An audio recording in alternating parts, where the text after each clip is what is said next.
everybody. Welcome to another episode of Psycho's Platters, always counterpowered by coffee each and every time. So, maybe you're asking yourself, what is the mighty Psycho going to do today? Well, we're going to continue on. We're going to press through that future award-winning vinyl community series, Jukebox From Hell. That's right.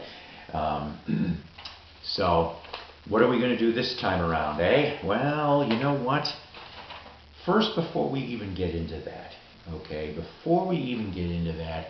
I really want to congratulate my audience. I have one of the best audiences out there in YouTube land for music, okay?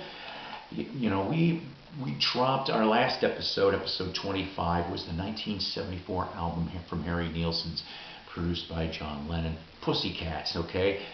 We're talking about 150 views already in like 3 days. You guys are something else. You amaze me to no end. And the episode before that, which was Deep Purple's Come Taste the Band, which was from 1975, Tommy Bolin on guitar. Almost 260 views going right now. You guys are amazing. So today, though, we're not going to talk about either of those. We're going to talk about this album here, which in this case is episode 26 of Jukebox From Hell. We are talking about solo album from Rodger Hodgson from Supertramp. That's where he's mainly known for. In September 1987, the album Hi Hi. Yeah, that's right. Hi Hi. Here's the front. Here's the back.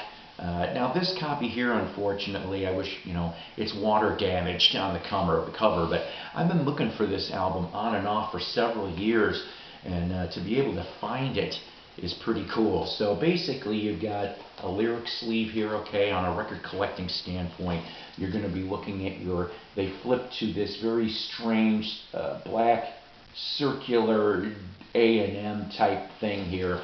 I can't really describe it any better anyway, but this is what you'd be looking at for September 1987. My research today, I have different ones here from Rodger Hodgson's official website. We've got, of course, AllMusic and Wiki, okay? So basically, though, like I said, this came out in late September 1987. Other than Rodger, your regular suspects here would be Dan Huff on guitar. Of course, he would end up in the band Giant, along with other various bands. Also, you've got excellent session bassist Nathan East and Leland Sklar, which God knows how many records they've been on over the years. There's some of the excellent bass players, period. You also happen to have 3 members from Toto on this record. You've got David Page, Steve Porcaro, and his brother Jeff are on this record too. And for a track, you also get jazz drummer Omar Hakim is on there, as well as others. So before this album came out, the last solo album he did was in October 1984, which was his critically acclaimed Eye of the Storm. That one made it to 46 on the Billboard charts. They had a top 50 hit with Had a Dream, Sleeping with the Enemy. I remember seeing that video on MTV in a semi-regular rotation back in the day. And then he had another single cut out there, In Jeopardy, which that squeaked literally into number 30 of the mainstream rock chart. So we've got that going for that. So let's go track by track review on Hi Hi. That's right. So got this time. So we go right off the bat. We go to track 1, Right Place. It starts out with a harmonica riff similar to Long Way Home, if you remember that classic Supertramp song. But it's an okay song. That buzzing in and out guitar that's in that track kind of annoys me. But other than that, it's really good. Track 2, My Magazine. I like how it starts. That melody, though, sounds like something I've heard before, but I can't put my finger on it. Then it kicks up a gear. I know this is going to this is what I wrote. This is going to be very weird sounding, but at times It gives off a Robert Plant solo / Great White vibe. Maybe I'll put it in the audio bonus so you guys can be musical detectives as well. But I really do like this song, honestly. Track 3, London, starts out sounding a reggae-like backbeat with keyboards as well. It's basically a sarcastic song about missing London and basically how the British Empire was collapsing. Track 4, You Make Me Love You. A really nice song about how the love of a woman is what keeps a man's spirit alive against the world's woes. Track 5, the title track, Hi Hi, starts out with harmonica and electronic drums, and it keeps me looking for solid ground. Hi Hi. Track 6, Who's Afraid? Pretty much a song about fear of the end and losing yourself. Looking and wanting that summer of life where his love won't desert him or die. Track 7, Desert Love. A song that the man's love and heart were like being in the desert, cold at night and dry in the day, without his woman's love. It's a nice quiet ballad. Track 8, Land Ho. A song about feeling like he's sailing forever and needs a home and an anchor for his soul. I think most of us feel that way at times. This was, of course, a cover of the previous Supertramp song, which was sung by Rick Davies. Track 9, House on the Corner. It's okay, it does cook a little. And then we finish it off with track 10, Puppet Dance, about his love abandoning him by going home, and how she wouldn't see the pain and suffering that he has for his loss of her. I have a personal connection to this song in my past, so I can understand that one. So, after listening to all of this, I have a confession to make on this album, okay? Basically, alright. Okay.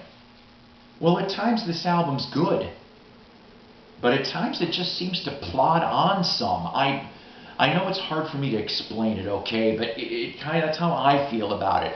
And, you know, opinions and assholes, everyone's got one, right? So, I'm sorry, but I like Eye of the Storm better. I really do. Hi Hi, though, does deserve better than the number 163 that it got on the charts. But I will say that part of the reason why it only made it to 163 is because a week after this album's release, Rodger had an accident and he fell and injured both of his wrists, and he wasn't able to tour on this album like he originally wanted to. So he decided to stay at home to be with his family pretty much for the next decade.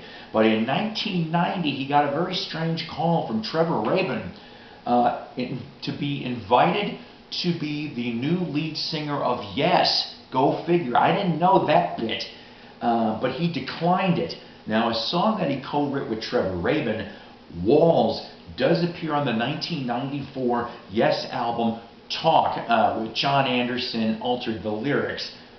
In 1997, live album Rites of Passage is released, and his latest and last solo album in 2000 was released, called Open the Door.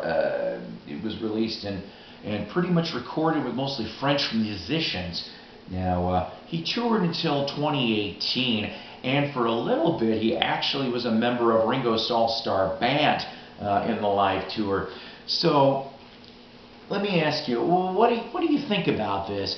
Are you a Supertramp fan? Are you a Rodger Hodgson fan? Did you buy this brand new when it came out in late 1987?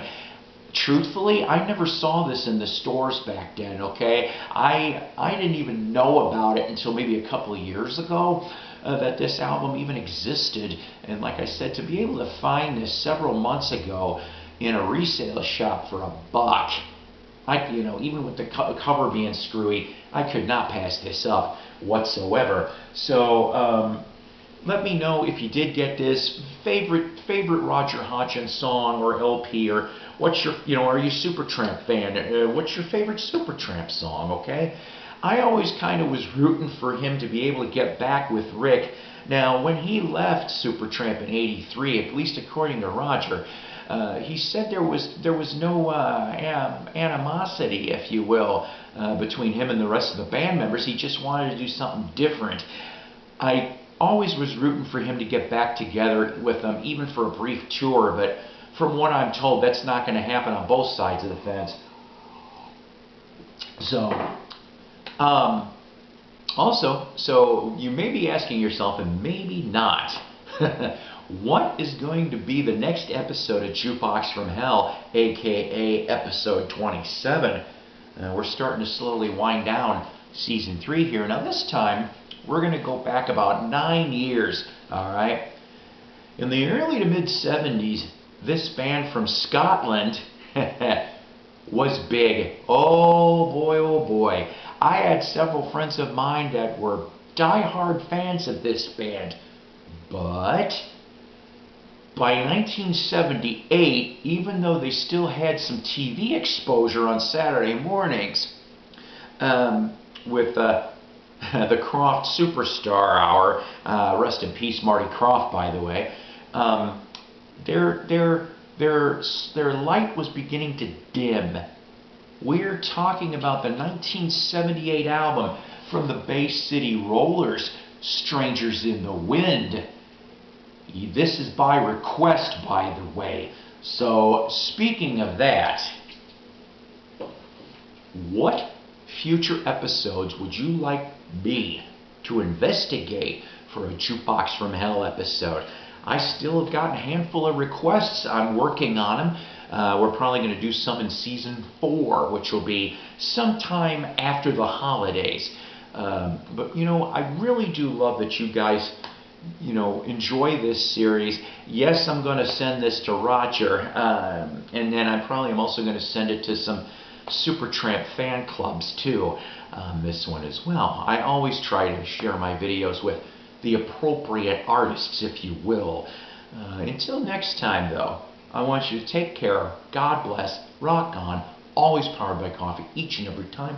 That is the Psycho promise, and just take care. Happy holidays.